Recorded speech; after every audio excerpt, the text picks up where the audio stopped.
Did you know the Ancestral Kitchen podcast has a thriving online community? Patreon members love our private group discussion forum, away from the noise of mainstream social media. In this group, conversations brim with ideas, recipes, humor, and thoughtful discussion of member questions. There's a bonus exclusive podcast where Alison and I answer member questions and talk more informally about our kitchens and our lives.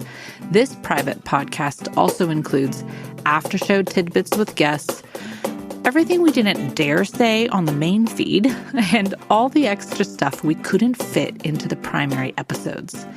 There's a monthly live chat where we get together with members, and afterwards the recording goes up in the private podcast feed for members to listen in later. Come and be a part of a group that will befriend, encourage, and support you and your kitchen endeavors. We'd love to have you join us. Find all the details at ancestralkitchenpodcast.com.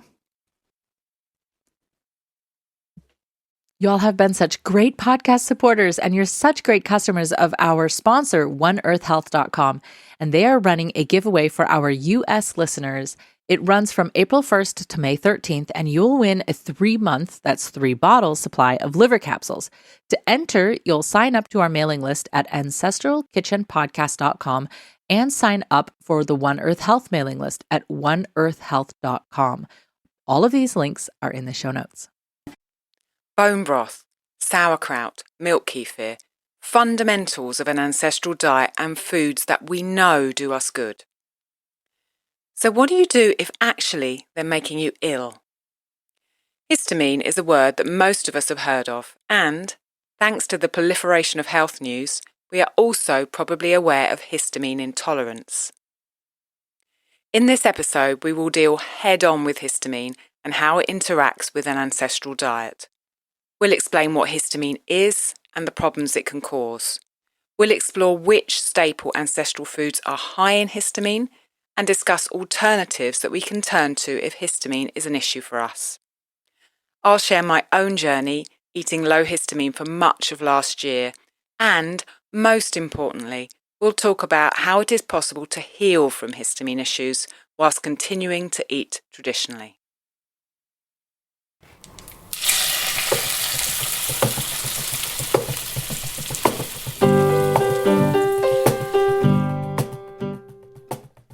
Welcome to the Ancestral Kitchen Podcast. I'm Alison, a European town dweller living in England. And I'm Andrea, living on a family farm in Northwest Washington State, USA. Pull up a chair at the table and join us as we talk about eating, cooking, and living with ancestral food wisdom in a modern world kitchen.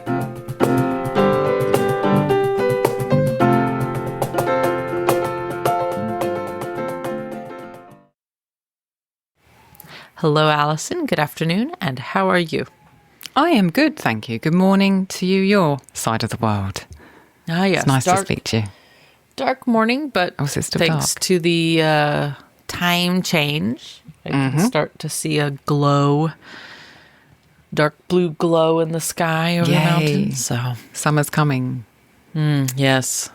It shall come and it shall go. That's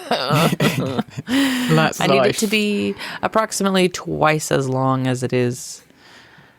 Yeah, but you wouldn't want all that light. You know, we were reading about Antarctica the other day and how it's just light all the time there. And Gabriel was like, how do they get to sleep? I don't know. Yeah, even in Alaska. I mean, even where we are at the 51st or 52nd parallel, it's, the sun, it's light out until 10 o'clock at night in the summer. But we pay for that in the winter. Yeah, exactly.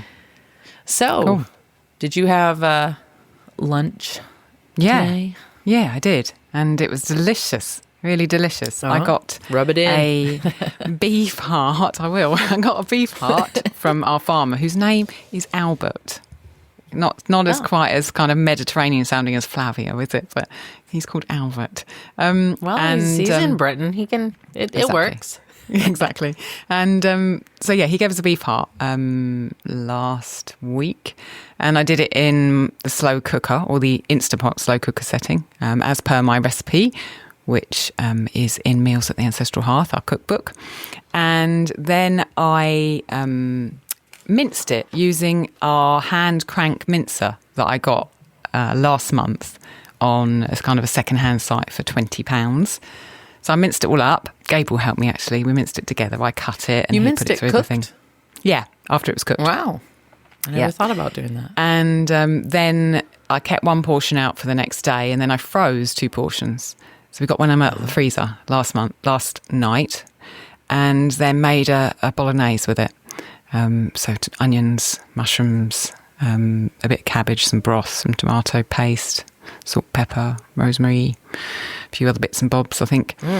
And then served it on the top of some heritage rice. I've been trying to find some decent rices, not the kind of modern rice, but some old heritage grains. So we found some heritage rice and we served it over the top of that with, the boys had a bit of kraut on the side. And Rob actually had a bit of a muffin as well that I'd made. Absolutely delicious. And that recipe, if anyone is interested, as I said, the slow cooking heart recipe is in our 7 meals is in our Meals at Ancestral Hearth, but the bolognese recipe for leftover heart, along with another recipe for leftover heart, which is creamy and mushroomy, is in the booklet that goes with the 7 meals in one day episode, which is episode 91. And that talks about how we cook at the weekend. In my case, a heart. In your case, Andrea, chicken. And then how we make that last a whole week. And I can do that with a beef heart. So if you're interested in cooking at the weekend and then not really having to cook anything more than just pulling things together during the week, go back and listen to episode 91. And then the recipes are available for supporters of the podcast in a PDF. So yeah, I had that. It was delicious. How about you? Have you had breakfast? Yeah? You said PDF, but let us not downplay Megan's awesome work. It is a really cute ebook. It was the first ebook she did for us, and she did a really good job. Yeah, it is very, very beautiful and very nicely laid out. Thank you, Megan. Yeah, I really like it. What did I have? Nothing. I'm starving. I'm sorry, I made you hungrier. That's okay. I had waffles yesterday, though, just our buttermilk waffles, standard usual, because the girls had a friend who came over and stayed for the weekend, and so we made waffles, kind of fun, more special than oatmeal, I guess. And it was so cute because she ate 6 of them. Oh my gosh. I think we were just all so amazed. We just kept making them, and I couldn't believe. I was like, "Where are you putting this?"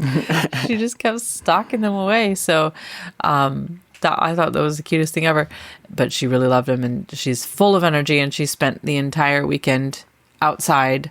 I told her mom when her mom came to pick her up, I said, "You're gonna have to wash everything in her bag. Everything's covered in mud." She got in her mom's car with no shoes on, no socks on, because her shoes and socks were soaking wet. And her mom said, "Oh, that's just what I wanted her to do." So it was really fun. Good. What did you serve on the waffles? Weekend.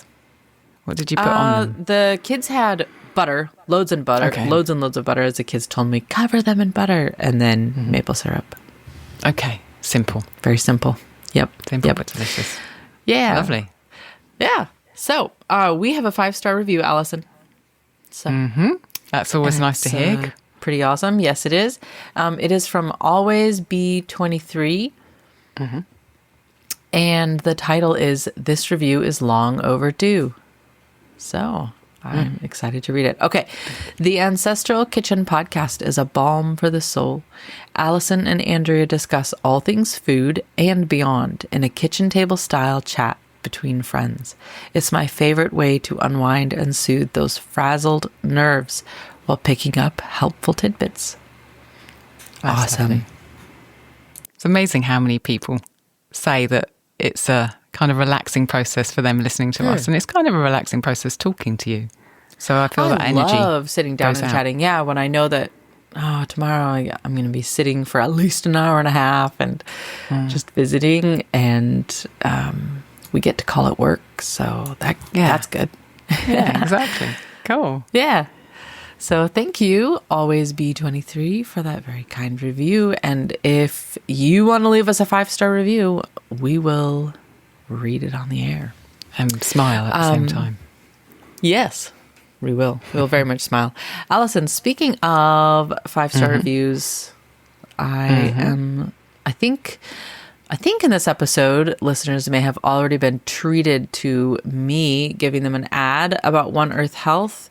I don't know where the timing falls, but I want to reiterate that so everybody knows our awesome podcast sponsor, Fassel, is hosting a really cool giveaway. So thank you to him.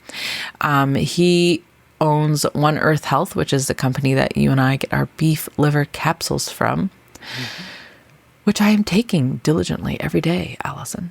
Wonderful. And even though we are also eating liver from time to time, I am still taking it every day because I don't know, I just feel like I'm not getting enough in the food, in the meals, for what I want. So anyways, and great for Gary too. So I'm in the still recovering and rebuilding my system after the draining process of being pregnant and sick for a long time.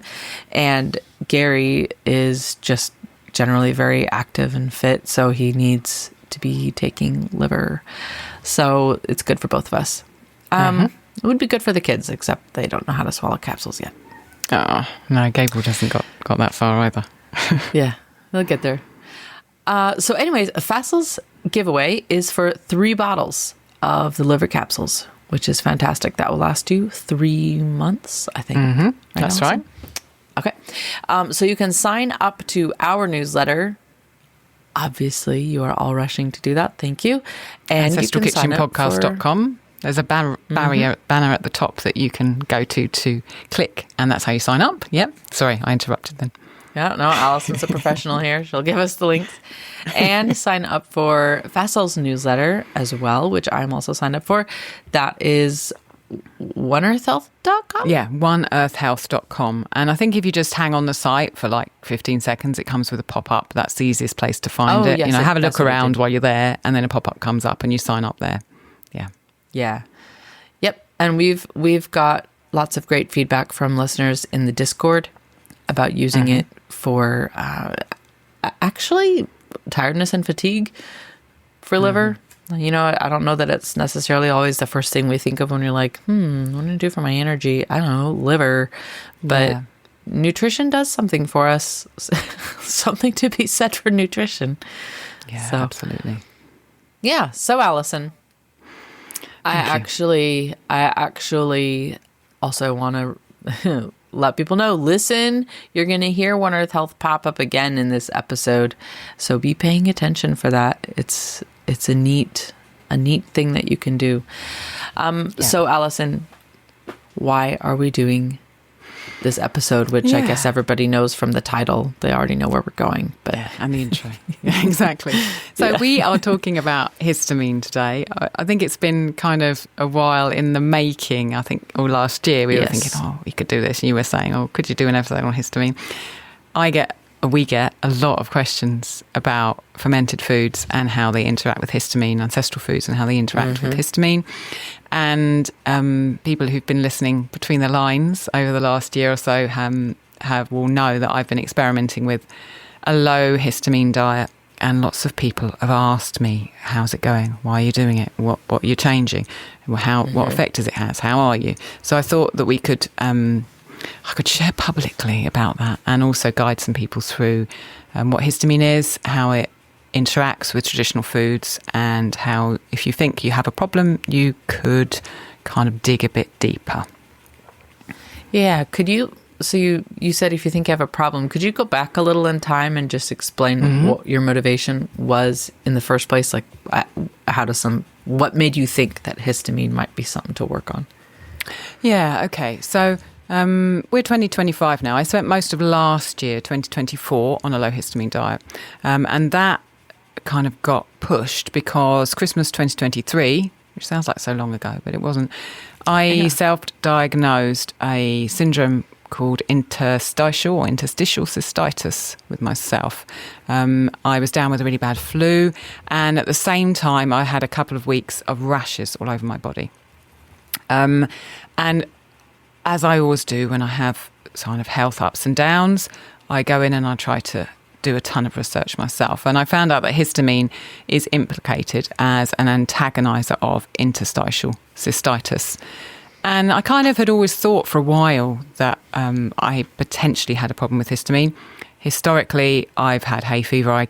I got hay fever, as it were. I started having symptoms for hay fever when I was about 12. And it was something that I really struggled with up till about 25 with really kind of bad hay fever. And historically, I've been the one who's allergic to things. I'm the one who suddenly comes up in a rash on my legs. Don't really know why. And it goes away. And sometimes I figure out why, sometimes I don't.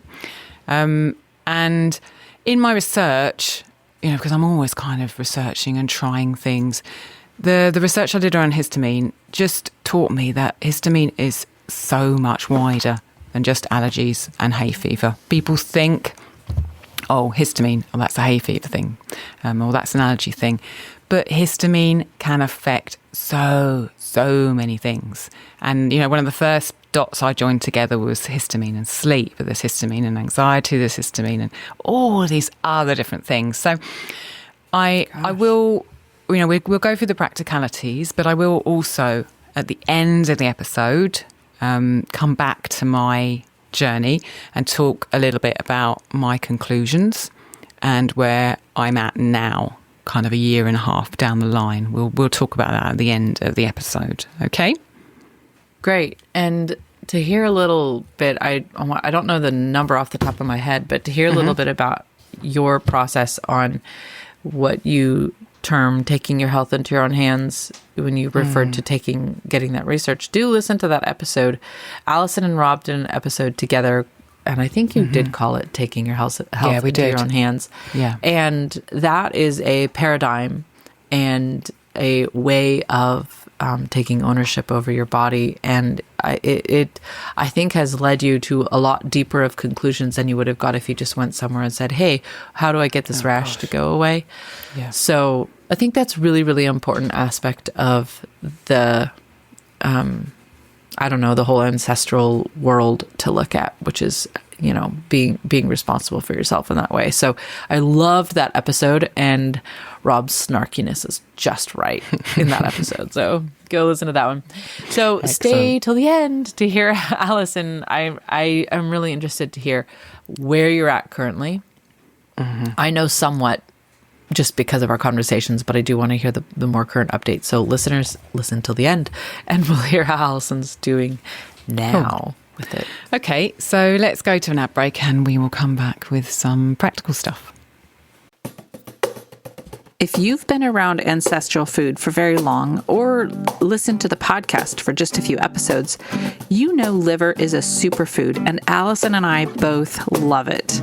You're looking at a food packed with vitamins A, K, a broad spectrum of B vitamins, CoQ10, bioavailable iron, plus many essential minerals.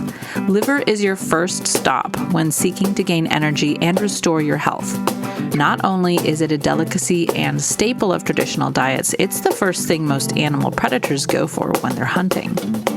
Are you looking for a good way to work liver into your daily life, but getting it on the table just isn't happening yet, or as much as you'd like? Or maybe, like I went through earlier this year, you're pregnant and you're pretty sick and not much food is staying down.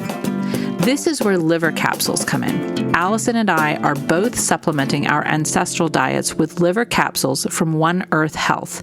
We get all the incredible benefits of liver, even when we're on the road, or preparing non-liver meals for our family, or we just can't get a hold of a liver, and the sourcing and preparation has all been handled for us. One Earth Health produces nutritious organ capsules from 100% grass-fed, New Zealand-raised cattle. Support the pod by purchasing through our link. You'll get 15% off your first order and 5% off subsequent orders. Go to ancestralkitchenpodcast.com/liver or check the show notes. Okay, so let's get practical. The first thing that I want to caveat this whole section with is that I am not a doctor. This is not medical advice. It's just my story and my journey. Having said that, I have been living in a highly sensitive body for nearly 50 years, and I've gone much further than virtually anyone I know to try to heal myself, take responsibility for that. But I am extreme, and you will hear that through this episode. I mean, I have to say, Sir Patrick Holden would never remember that he called me extreme, but of course I remember that. We remember that. Of course we remember. I am extreme, and I've done a lot of things wrong. I've also done some things very right. Yes. And in all of my sharing, you know, whether it's here, whether it's in my writing, I'm honest and, you know, about my journey and what I've done. And I'm not saying follow me and do me. I'm saying listen to me and think about it. So, yeah, that's what I wanted to start this section with. Okay. Well, start us off with, let's get foundational and define terms. What is histamine? Yeah, okay. So histamine is a natural thing. It's a naturally produced chemical that is part of our immune system. It's both a localized hormone, but also a neurotransmitter, so it transmits messages through our bodies. It's released by our body when there's a threat. And what it does, it dilates your arteries and your veins. It's a vasodilator. And that means your arteries are able to expand, and it helps white blood cells get to go where they're supposed to go. So that's why it's part of the immune system. So there's a threat, the body releases histamine, everything kind of speeds up, and the white blood cells can go to where they need to do as part of that immune system. It's released by mast cells, and that's something that we'll come back to later in the episode, and probably quite a big player in the picture if you have histamine issues. Mast cells are part of the immune system, and they send things out when we need them, when our body needs to be defended. Ah, yes. So anybody who's spent much time around immune things knows that sometimes our body defends us when we don't want it to. Yeah, we don't need it. Okay, so that sounds good, and that's a good start. Thank you for that explanation. It does clarify it for me. So why can we have problems? Where does that come from? So that's a big question and different for everyone. So firstly, we could have too much of it in our body because there's some issue that's creating histamine in our body. So that could be a gut dysbiosis. We've got the wrong balance of microbes in our gut, and they are producing histamine and putting it into our body. We could have a parasite infection, which can create too much histamine. We could have something called MCAS, M-C-A-S, which is mast cell activation syndrome, which is where your body is producing mast cells as part of your immune response when it shouldn't necessarily be. And those mast cells carry histamine. It could be because of stress. Our hypothalamus in our brain produces histamine as part of our central nervous system. And if our stress levels aren't right, obviously our body thinks there's an emergency and it can produce histamine. So those are 4 examples of why we might have too much in our body because our body's creating too much. Another reason why we might have problems with it is because we can't break it down. So we may not have particularly high levels of histamine, but if we don't have the enzymes, the catalysts in our body to break it down, then we also might suffer from histamine problems. A third reason that we might have a problem with histamine is because we're eating too much of it. Because food is a way that histamine is released in our body or brought into our body. And if we're eating too much of it, we may, even if we can break it down, even if we haven't got any of those other things that our body's causing, we could just have too much of it. So those are the 3 main reasons. Does that make sense? That absolutely does make sense. And that, again, I've heard so many things scatteredly, but you are drawing it together in a beautiful narration of the situation. So thank you. Okay. And what you said about the mast cells made me wonder, Alison, is this considered an autoimmune function, or when it's not working, an autoimmune disorder? I've not heard of it referred to as an autoimmune disorder. I've heard it referred to as an autonomic disorder. So a problem with the automatic nervous kind of system, the central nervous system, that our central nervous system potentially is producing too much of something. And so it's a problem with the central nervous system as opposed to the immune system. That's my understanding of it. Does that clarify?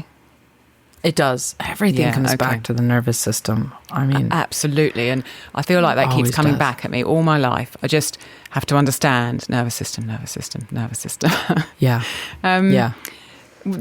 The amount of histamine we have in our bodies from these potentially, 3 different areas, you'll hear, if you dive into it, it can be called the histamine load.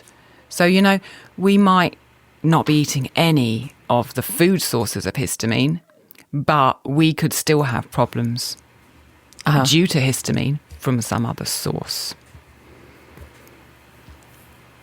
Oh, great. That's just what I wanted to hear, Alison. Yeah. Okay, so now that you've told us this, how do we fix it, Alison? How do we heal? Yeah. Okay, Please, let me just snap my fingers. Okay. How do I fix it now? That's what we signed up for. Oh, exactly. Oh, so this is a very nuanced question. Nuance. Everything is nuanced. The world wants everything simple, don't they?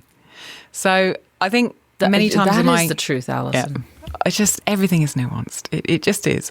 Oh, I'm sure there's something that's not nuanced. Like, I don't know what colour are my shoes, but life's got some more important questions than that, I think. Many times in my own journey, I've thought, but this is because I've got a gut dysbiosis, because I was twice my weight until I was 21. I had rounds and rounds and rounds of antibiotics as a kid before I understood all of this. And I thought, well, I've got a histamine problem because I've got gut dysbiosis. But I need those probiotics that apparently I can't have when I'm on low histamine. And how am I going to fix my gut dysbiosis without those probiotics? I've just gone round and round and round and round in circles about this. And it's taken me quite a while to unravel that question by reading and learning and realise that really, like everything, like I just said, the way forward is much more nuanced. And when we get to the end of the podcast and we talk about how I'm moving forward, we'll talk about how we as a whole and anyone who's listening to this worried about histamine can move forward. So we'll talk to that question at the end, Andrea, okay? Okay. All right. I can be patient. The more time you and I spend talking about food, not just cooking food, but actively thinking about it and talking about it and picking it apart together, I just realize more and more there's no ancestral food without beginning to weave in the ancestral lifestyle. It just goes together. And if you're saying stress drives up that load as well as, fermented food or something, you want to have the bite of fermented food, I'll just say, got to reduce the stress, Yeah. So it's just interesting because that's, again, bringing in much more nuance than our pill culture has taught us to allow for. Mm-hmm. So yes, let's talk about food and what you keep saying some foods are high in histamine. Yeah. So which ones, etc. Yeah, okay. So just a kind of an overview. Some foods have it and other foods cause it to be released into the body. So the largest kind of category of foods that have histamines in are aged food. So we're talking fermented meat, aged cheese, any vegetables fermented, vinegar, fermented drinks, bone broth, leftovers are an aged food, wine, literally anything that is aged. And separately, fermented meat, just in case anybody's like, I'm sorry, what? That would be something like sausages. Yeah, chorizo, like pepperoni sausages. Yeah, that kind of thing. Yeah. That's right. aside from aged food, a lot of fish in their fresh state, have histamine, particularly seafood. And then tinned fish does too. Yeah. Wow. Avocados and some vegetable like spinach, tomato and mushrooms. And then, as I said a couple of minutes ago, some foods don't actually contain histamine, but they stimulate histamine release from mast cells in some people. An example of that is citrus fruit. So if someone's interested in kind of diving into what foods are problems, if you're histamine sensitive, there is a link in the show notes to a document that I used initially when I was trying to get my head around this, which is very, very thorough. So just go to the show notes, have a look, and you can download that. Okay, let's go to an ad break now, and we will come back and talk about histamine and an ancestral diet. Hey, you washing the dishes. Been there. You've heard Alison and I talk over and over about her love of rye sourdough bread. Well, I might actually call it an obsession, but that's neither here nor there. Now you can make Alison's rye sourdough in your own kitchen with her as your teacher. And she's a really good teacher. Rye is economical, it's delicious, and full of nutrients and low in gluten. There's a reason why it has been a darling of bread bakers for centuries. Make it into sourdough, as Alison will show you in her course, Rye Sourdough Bread, Mastering the Basics. And you've got an amazing, tasty, and nutritious staple in your kitchen. It's traditional and it's nutritional. In this course, you'll learn everything there is to know about how she creates and maintains her rye sourdough starter, all about whole grain sourdough rye, including the key differences between baking with rye and wheat, how to make 2 loaves, an everyday rye sandwich bread, and a delicious Russian-style dark rye loaf, and what to do with your sourdough discard, including video walkthroughs for sourdough pancakes and a tasty, sweet, spiced cake. Head to www.ancestralkitchen.com/rye. Okay, so let's now talk specifically about histamine and how to work with it if you're on an ancestral diet. Andrew, you've got 2 things I know you want to ask me. Yes. You can feel me. These are things, if I'm wondering, then people listening might be wondering too. And so if I think I have a histamine problem or somebody in my family does, but I don't want you listed, all the foods that we have great relationships with, then what? Nutrient-dense foods, fermented foods, probiotic foods. And then the other is, I'm sure our ancestors who were eating aged food for at least half the year, all the time, didn't walk around with all these problems, did they? And why? That is the other kind of question I have. Okay. So the first question, how do I move forward if I think I've got a histamine problem, but I don't want to cut out these healthy foods? We'll deal with that. We'll literally go through step by step in a minute. The second question is a really important one, and one that I've wondered, when I initially started, I was like, but why is everything on this list all the stuff that's good for you? Yeah. What about the people who ate that in the past? They're not all walking around sneezing with hives all the time, And I think we have to remember, as we've talked about many times on the podcast, that we live in just a completely different world now to that in which our ancestors lived in the past. You see studies where scientists take kind of samples from stools from people who are living not industrial lives, and the absolute diversity in their gut biome compared to ours is staggering. And that's just the ones that kind of scientists have found out that we're missing. I'm sure if you go back several thousand, tens of thousands years, there are bacteria that don't exist anymore because we killed them, that were in those people's lives. They were eating such a more diverse diet, and they were living a different kind of life. They were, that, like you alluded to, the stress levels were different. They didn't have pollution all around them. They didn't have the issues that we're dealing with in our really insane world. And so I think it's very difficult for us to say, oh, but our ancestors didn't have this. How come we're dealing with it now? Because our ancestors they lived differently, they ate differently, their lifestyle was completely different. And therefore, they didn't have the problems that we do. And I guess you agree with that, Andrea. Yes, I do. And it is hearing you talk about the bacteria that we've killed off. There's actually a word for that, bactericide. It's actually a word. Gosh. So it's like genocide, but for bacteria. And that's something that we make and produce and sell and bottle and spray on things. Our hands, yeah. Yeah. So that's sad to think about, that we don't have the variety of bacteria. And it's interesting to me, and I have hope, Alison, that as more and more people are doing these ancestral food things, I think the diversity will start to return. And I'll allude to a hopeful scene that I saw when Joel Salatin did his documentary recently. He showed us a field or like a pasture in the forest where he raises his pigs. And there's a really, really beautiful grass growing in there. And he said, nobody knows what it is. But the years of the pigs being in there rooting up has brought up these like ancient seeds somehow.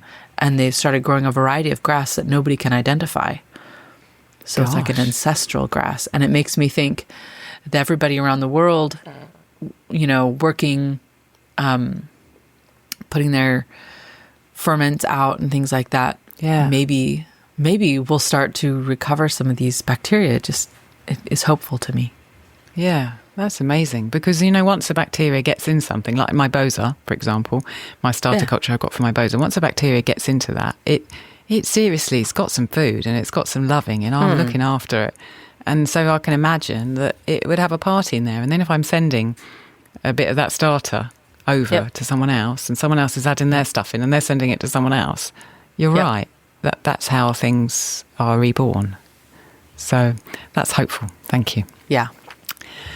Okay, let's talk about so the practicalities. Yeah, let's talk about practicalities. So I'm kind of coming at this from, maybe you think you have a problem with histamine or you think someone you love has a problem and you want to kind of experiment. So I'm just going to go through and I'm going to explain the foods that are higher in histamine and what we could have instead, potentially, if we want to play around with this for short term. So the first one is bone broth. Bone broth is very high in histamine. And the way that I worked with that last year when I was trying to be low histamine was that I made meat stock. So bone broth is potentially mostly bones, although that you might have a bit of meat in them, and you cook it for a long time. So I cook my bone broth for 24 hours. Meat stock has bones in it. You might have, for example, a chicken carcass, but it's got more meat on it. So, for example, when I go and get a chicken carcass from the market, they've just chopped off the legs and the breasts, but they leave a ton of meat on it that's still there. So then to make meat stock, I will put that into a pot and I will just cook it for an hour. And you get a beautiful, beautiful stock. You can do it, literally if you've got a form of like a stewing steak or a braising steak, you can cook that and the juice is meat stock. So the difference is it's short cooked, so it's not for a day or 12 hours. It's usually for an hour or two. And then to stop that creating histamine as you leave it in the fridge for days and days, the solution to that is to freeze it as soon as you make it. So, for example, if I'm making meat stock out of chicken, I will have 2 carcasses. I'll put them in the pot. I'll cook them for an hour. I'll take the chicken out and we'll eat the chicken. And then I'll leave the stock out that I want for the next day. And then I'll freeze the rest of it in small batches. And small batches is really the key because you don't want a great big, 2 quarts, 2 litres that you're taking out the next day or the next week, because then you've got to use all that up really quickly. So make sure you've got some small containers where you can freeze just enough for you if you just want a cup, or just enough for a family meal if you're going to cook some rice in it or, some grains in it. And freeze that as soon as you've made it. If it's in the freezer, no histamine is developing. That's a really important point. So then you just take it out the night before you need it, put it in the fridge. In the morning you can use it. So that's the alternative to bone broth. Yep. Can I ask you 2 questions? One, you use the cube things, right? You mean the silicon things? The super cubes or whatever they're called.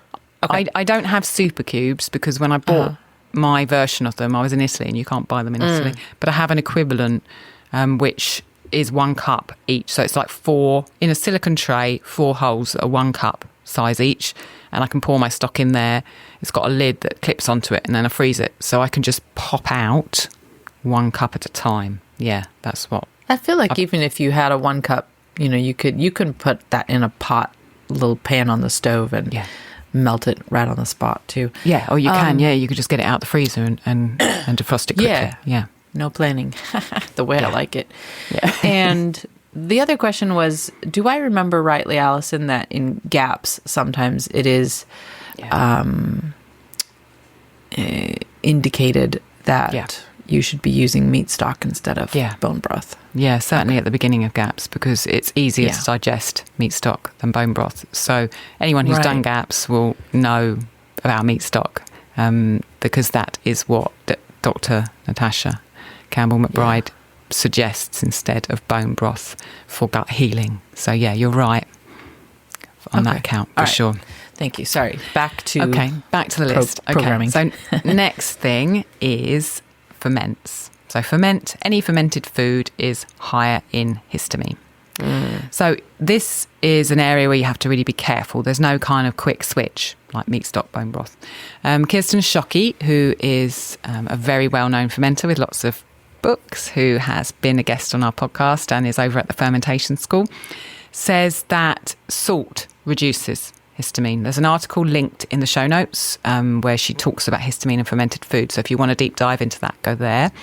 So potentially, does she mean salt in the process or salting it after the fact? No, she means salt in the process. Yeah. So for example, if you have a choice between using whey in a sauerkraut or no whey and salt, use the salt if you want histamine to be lower. Okay. Yeah. So this isn't something somebody can do and say, I bought sauerkraut and I added salt. Like this is, you got to make it.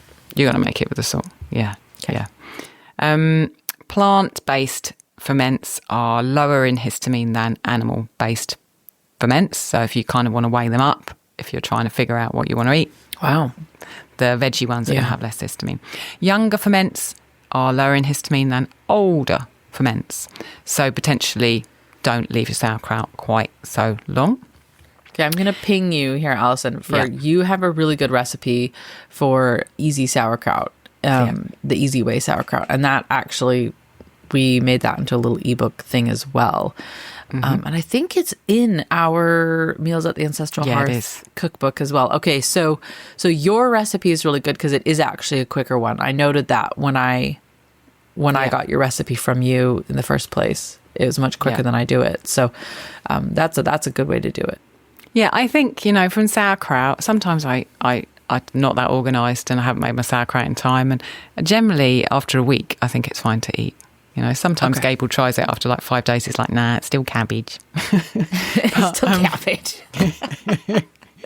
But after a week... It hasn't alchemized yet. Yeah, after a week, I give it to him. Okay. So in the whole fermenting world, there are certain strains that produce histamine and certain strains that do not produce histamine. Wow. So if you're really into this, you could, for example, find out which strains don't produce histamine, and you could buy those strains and you could make yogurt with those strains rather than the strains that produce histamine. I remember doing some research onto that. You can also buy a lower histamine probiotic. So this is a company... Like to take? Like that has come up with a probiotic. You can have capsule or powder. And it is only including the strains that are known to be lower in histamine. It's quite expensive. I was going to say it's quite expensive, but it's actually made by a company called Smidge, and the link's in the show notes. And you take such a little amount. And for me, because I'm so sensitive, I started with a tiny tiny amount. The bottle lasts forever, literally. It sounds like it's a lot of money to buy it, but it will last you a very, very long time if you work it out. Sorry, what were you going to say? Well, I was just going to say I've done this before with different probiotics. I don't know if it would work with this one, but you can sometimes open the capsule and make yogurt with it, even if it's not necessarily labeled for that. Yeah, absolutely. So, you can. So you can find, if you do the research on lower histamine probiotics, you can go and find those online and you can buy them, open the capsule and make the yogurt. Absolutely. Yeah. Okay. So let's move on to aged cheese. So any aged cheese that's going to be high in histamine, instead eat young cheese. So you could have ricotta, you could have mascarpone, you could have a soft goat's cheese. Any of those are going to have much less histamine in than your kind of Parmesan, 36 months aged cheese, older cheddars. The same Would you with freeze go on. the ricotta, Alison, if you weren't going to eat it the same day? I've never frozen ricotta. I'm a bit of a ricotta snob, having lived in Italy. And had ricotta really, ricotta is just, I think it's one of the cheeses that you just got to eat like soon. You know, if you just have ricotta made that day, it's so nice. If you leave it for a couple of days, not really the same. As soon as you have it fresh, you're kind of ruined forever. Okay, I've never tried freezing it, although I have thought about it recently. I thought, well, if I could freeze it and send it up to Leah that way, but I've never frozen cheese. Tried it. Report back, please. Because I'm interested to see what happens. Okay, so along with cheese, aged meats. So we talked about those a little bit earlier. So I'm talking about salamis, really, and potentially bacon that's been aged. So during my time where I was low histamine, I avoided those completely. There's not really an alternative for salami, you know. So I just stopped no alternative eating them. The thing that's also quite important to remember in here, if you're super sensitive, is that beef is often hung. And by hung, I mean kind of left up by a butcher to age to make the meat tenderise. So it is potentially the case that when you're buying some beef, it's 28 days old because it's been hanging. So the way that I kind of got around that when I was being super strict was I ate more chicken and I ate more pork. You know, you can go and talk to farmers and ask them how they process their meat. Some of them will only hang it for 7 days. Some of them hang it for longer. Depends on their own processes. So don't be afraid to ask. But yeah, do remember that beef is often much older than chicken or pork.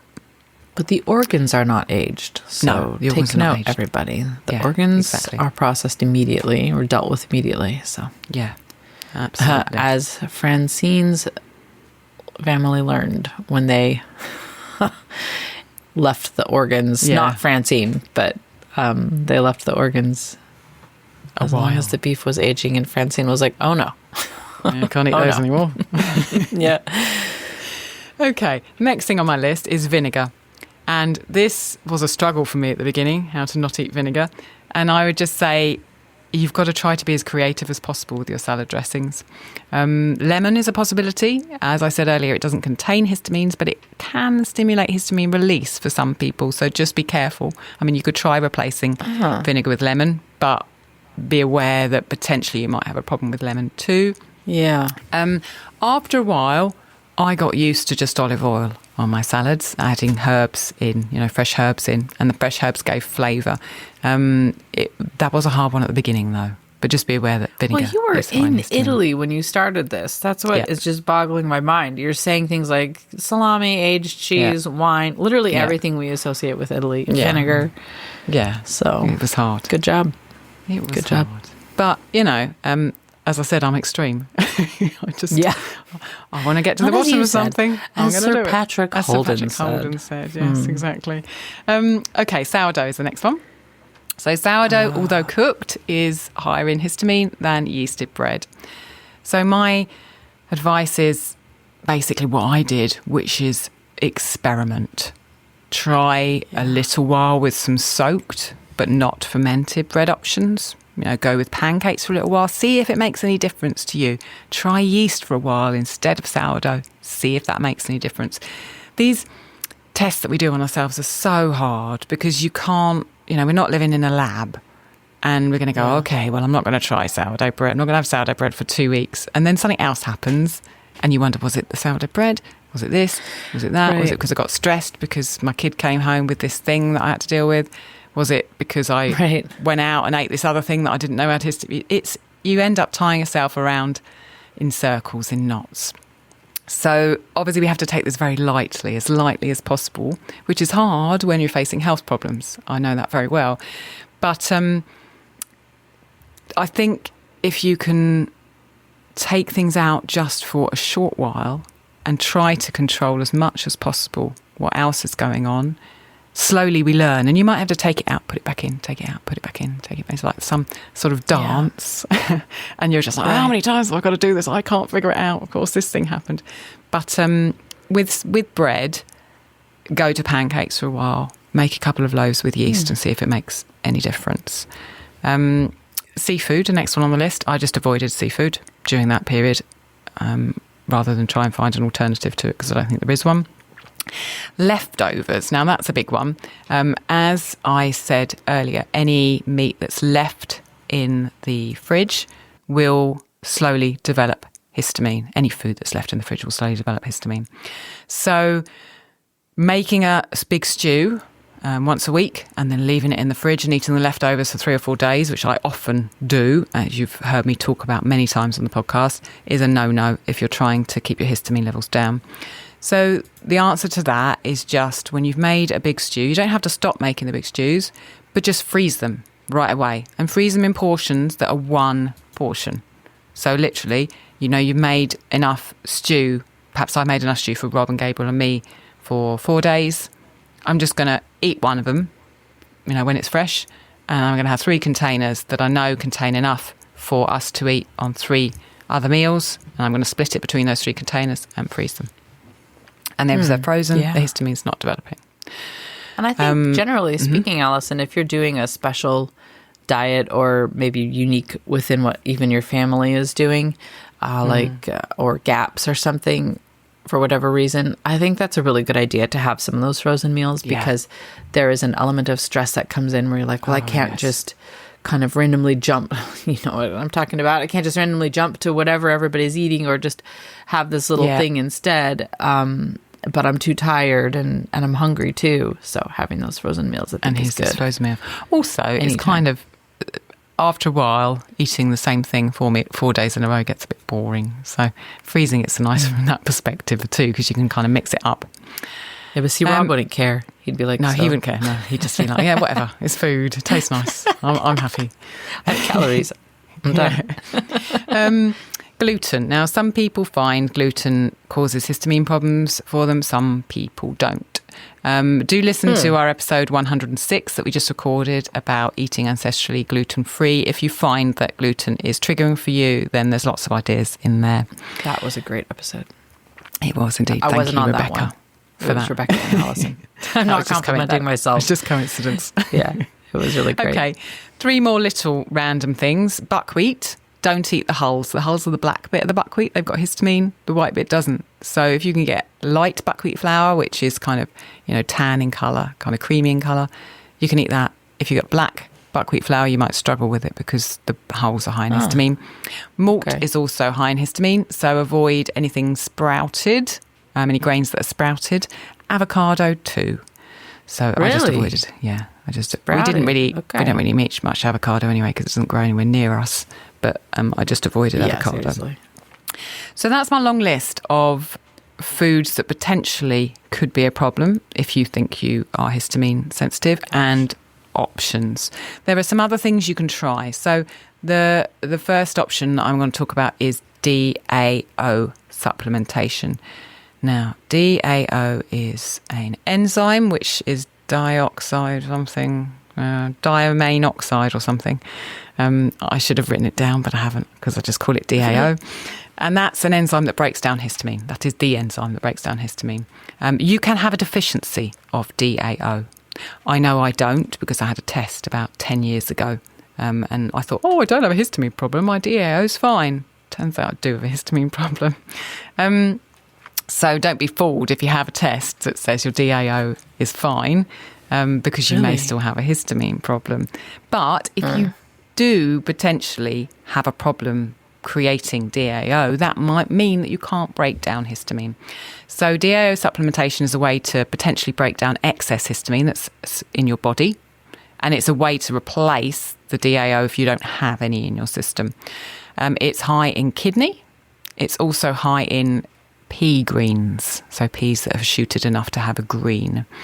But you can also buy it in capsules. And this is where I'm going to mention One Earth Health again, that you alluded to earlier. They sell grass-fed beef kidney. And remember, as an Ancestral Kitchen podcast listener, you can get 15% off your first order and 5% off subsequent orders of any product at One Earth Health. And that includes the DAO kind of supplementation, which is beef, grass-fed beef kidney. There is a link in the show notes that goes directly to those supplements with that discount on it. So if you want to experiment with DAO supplementation and do it naturally, there's a link there that you can get hold of those. So DAO supplementation is a way you could also experiment. Another way you could experiment is take an antihistamine, see what happens to your symptoms, because antihistamines block histamine in your brain. So, I mean, I'm not suggesting anyone just carry on taking antihistamines, but if you're like, is this a histamine thing? Then take an antihistamine, see if your symptoms get better. If they do, then you can kind of think, okay, well, actually, maybe I do have some issues with histamine. I don't think I would have thought of doing that, but that's a good idea for an experiment. Simple one.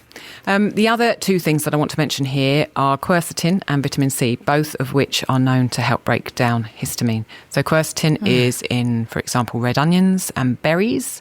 Vitamin C, as we know, peppers, berries, parsley, all colourful foods. Nettles have vitamin C in, and the quercetin is also in ginger, turmeric and garlic. So if you want to try to help your body break down histamine, if you can kind of sprinkle those things in your diet as much as possible, then you'll be supporting your body as much as you can.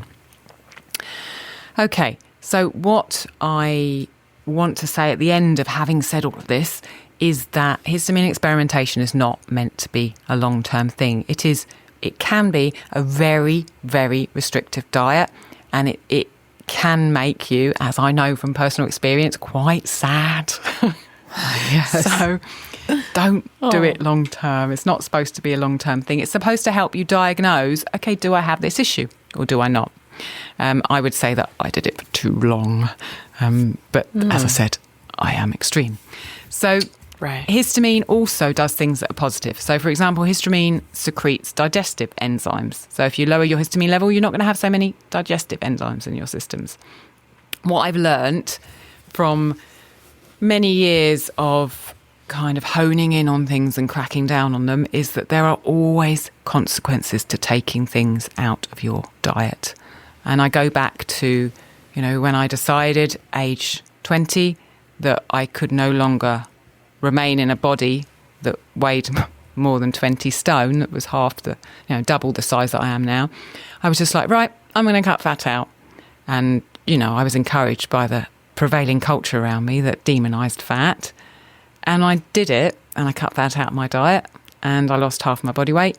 But I am still living with the consequences of having cut fat on my diet for a year, in my fat digestion, in the way that I metabolize things, in tons of things. And that I've done that over and over again. I've done things that are extreme and not realised afterwards that there are consequences to doing things, not realised that it was kind of later. And so I would say, if you want to experiment with a low histamine diet, remember that histamine has a role to play in the body. And if you're going to take it down very, very low, it will affect other things in your system too. So just take what I'm saying as a kind of almost a self-diagnosis to a way to play and understand more about your body. Okay, before we move on, Andrea, do you have anything that you want to ask about that section before we move on to the kind of how we heal section? No questions. I'll just second your mention of the diamine oxidase thing, the DAO, because I had a friend who specifically told me her husband does better when they have kidney in their dinner. And that was how she realized that the DAO was there. And so I was really happy when I found out, I didn't know until you told me, that Facile has the kidney supplement, because not everybody will be able to get their hands on a fresh beef kidney every week. Yeah. So, yay. Great. Okay. Let's go to an ad break and we will come back with talking about moving forward.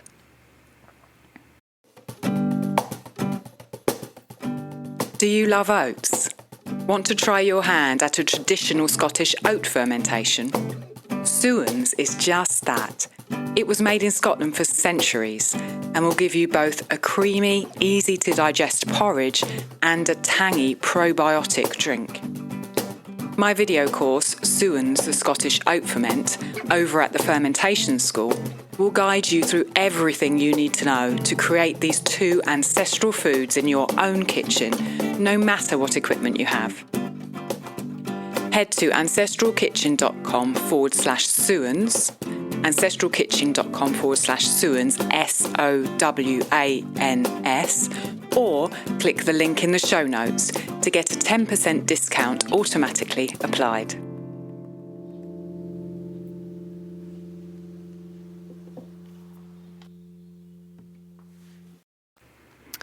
Okay, so moving forward from potentially doing an experiment, how do we actually heal from this?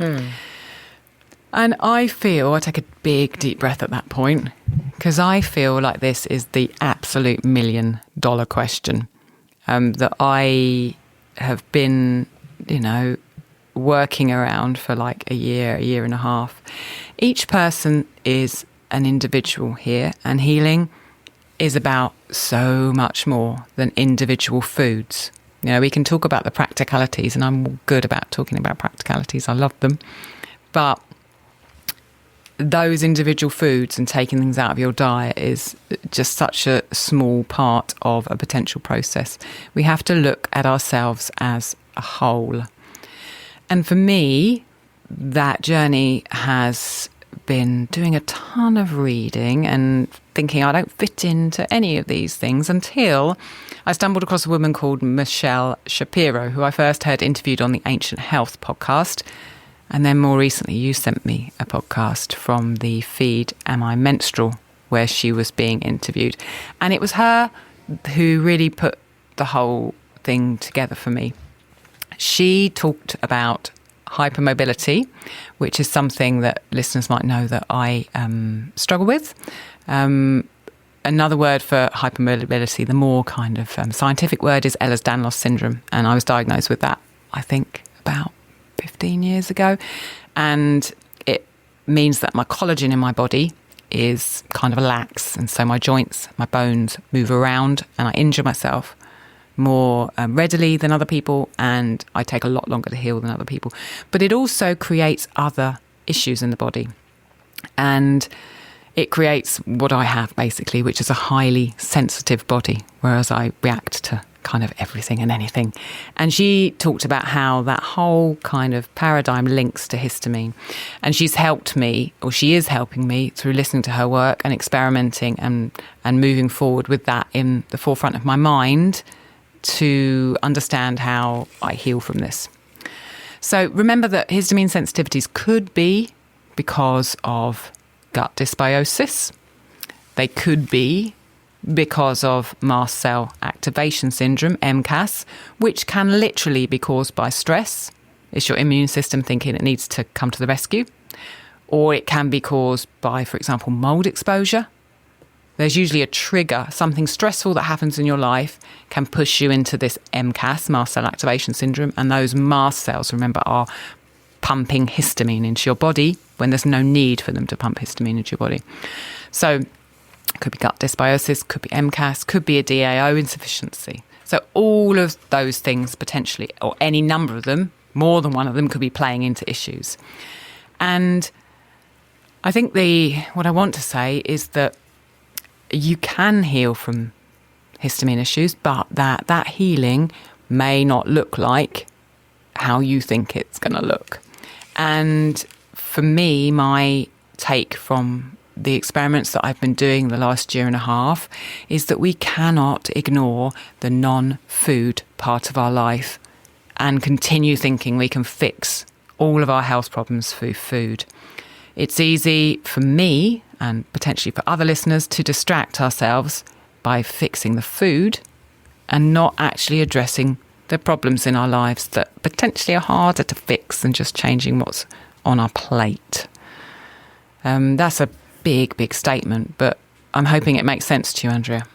Yeah, that is, gosh, it's convicting and encouraging at the same time. You know, I feel like you and I have talked about, both of us sometimes have a tendency when things feel like they're out of control, then we start to control our food. Yeah. And sometimes that actually becomes part of the problem, because then the stress levels rise around that. And just keeping that holistic perspective in mind that you laid out here, I think, where you said, you know, we can't just think that we can ignore everything else and only focus on resolving an issue through food. I think that's a very important perspective to keep in mind, especially for those of us that are geared towards, you know, looking at the food aspect of things. Yeah, absolutely. So where you aren't as focused on low histamine now. So I'm curious where are you at now, and kind of what's your next step? Yeah. So you're right. I'm not so focused on histamine now. I'm not refusing histamine at every single place in my life, going no. I'm not going crazy on histamine food. So for example, I'm not really eating aged meats. I'm not eating any salami. I'm not, for example, eating any tinned fish. I'm not eating seafood. I'm not really eating aged cheese. Sometimes I'll have a little bit, but I'm eating fresh cheeses. My diet really is, I would say, histamine low, but I'm experimenting again with probiotics and different sources of potentially histamine creating kind of microbes. I do still have my low histamine probiotic in powder form, which I'm using. So, like you said, you know, when things seem out of control, the easy choice perhaps for some of us can be to just control the food, and yet that can create more stress than it's actually solving. And I feel like that's the point where I got to. So, as it stands now, I'm eating sourdough bread, but I'm not eating some of the stronger histamine foods. And I'm eating vinegar again because I missed that, but I'm not eating any avocado because I can't get it around here anyway. It's kind of a bit give and take. I would say I'm still, you know, if you'd put a line down the middle of histamine and no histamine foods, I'm still on the side of the less histamine, definitely. But what I'm doing is, having looked at all the reasons why this can potentially be triggered in people and applying that to myself, I can see that there are many, many, many stressors in my life that potentially could cause or could be causing my immune system to react by setting off tons of histamine in my body. And that feels like a bigger issue. And that the kind of reason I know it's a bigger issue is because it feels much more knotty to solve. Like, you know, I can walk into the kitchen and I can go, no, I'm not going to eat that Parmesan. Yeah. And I'm good at it. You know, I've been doing it since I lost that weight like 30 years ago.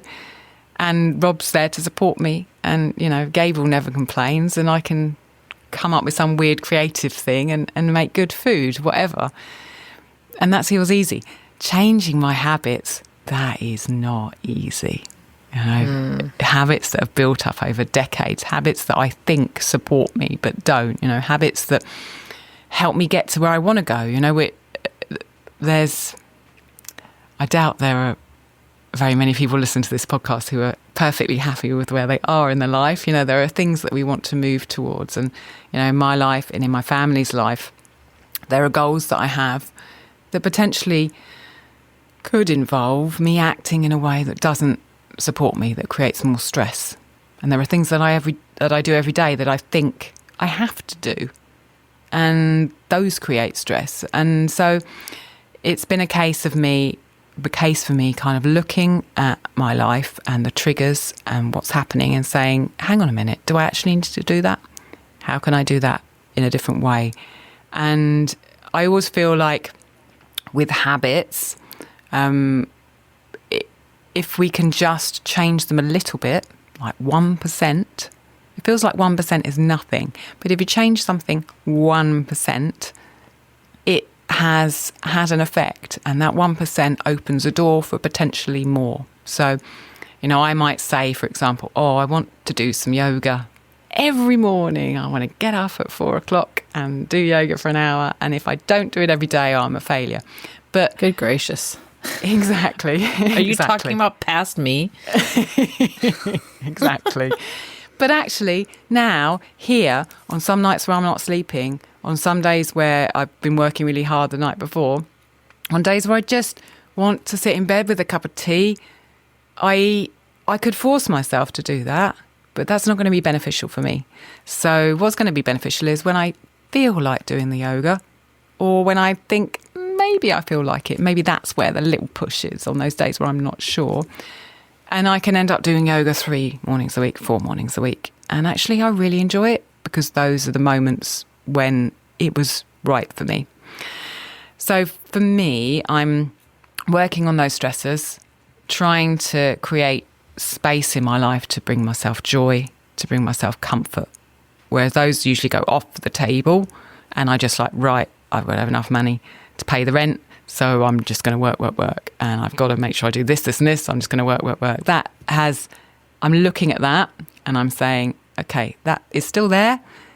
But also these things are very important too. And they're important not only, they're not frivolous. They're important not only for me to enjoy my life, but they're important also because they change my state of being. They change my body. They change the chemicals in my brain. So I'm working on my stressors. I'm working on changing the knotty things that feel harder to change than just what I'm cooking in the kitchen.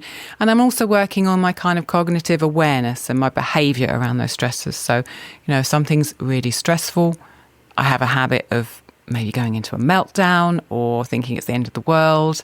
And I'm creating space in my day so that I'm more aware when I go into those moments of crunch, so I can perhaps go, hang on, I've got an option to act differently in this moment. And sometimes I don't. Sometimes I just go into the same old, as we all know. But sometimes there's a little bit of space. So I feel that that's my journey. And for everyone listening, they're all going to have their different story, if there is a histamine sensitivity there. But I feel like I need to be an advocate for, yes, we can do this with our food and it will help. It will help us understand ourselves more, but we really need to go as deeply as possible into all the layers of our life in order to move ourselves forward and heal. And we are all on our own journey. We are all on the journey we are on. Some of us have it easier. Some of us have it harder. And again, I think I said this on the Taking Your Health in Your Own Hands podcast. If you compare yourself to others, you'll just be kept down because you'll think, how does that person get to do that? How does that person get to do that? Compare yourself. If you have to compare yourself to anything, compare yourself to where you were before you changed to eat more healthy food, where you were before you started going for a walk once a day. Compare yourself to yourself and how you've changed. Don't look at other people. Think about how you're working, how you're spending your time. Enlist all the support you can. Listen to us. Listen to as many supportive people as possible and keep going because you can change things. That was a bit of a ramble. Andrea, are you still there? That was beautiful. I was really enjoying it, so thank you. Cool. Okay. If you have questions, if you're listening and you have questions and you're a supporter, let us know. We have got an exclusive podcast recording session coming up in a couple of weeks for the private show that goes out for supporters. It will go out next month. So I'm happy to answer any questions on anything that I've talked about today. Send them into our email address, which is hello@ancestralkitchenpodcast.com. Okay, Wonderful. Anything else, Andrea? I really enjoyed that, and I feel like I learned a lot. And it always circles back to reducing our stress and being more present and more conscious about our life, and not trying to take on the world and do what everyone else is doing and try to make everybody else happy, and not even listen to our own body. So it all circles back again and again to the same thing. So I appreciate you sharing all that, Alison, and all that about your personal experience, as well as all the research which I have been watching you do for a year and a half. You have been reading and dropping little nuggets as you go, and trying to figure out the puzzle pieces. And so it's great for all of us here to get, your layman perspective for us. Thank you. Many of us lay listeners. So thank you for that. No problem. It feels good to share and, to help wherever I can, if I can. So thank you. Yeah. Okay. Till next time. All right, Alison. Bye for now. Bye. If you'd like to support the podcast, you can join as a patron. Choose from various levels starting at $5. You can see what we offer at ancestralkitchenpodcast.com. While you're there, check out our favourite books, supplements and kitchenware, or give a one-time donation. Leave us a 5-star review on Apple Podcasts. And if you know someone who would love our show, tell them about us. You are helping to bring ancestral food wisdom into modern kitchens, changing the world one plate at a time.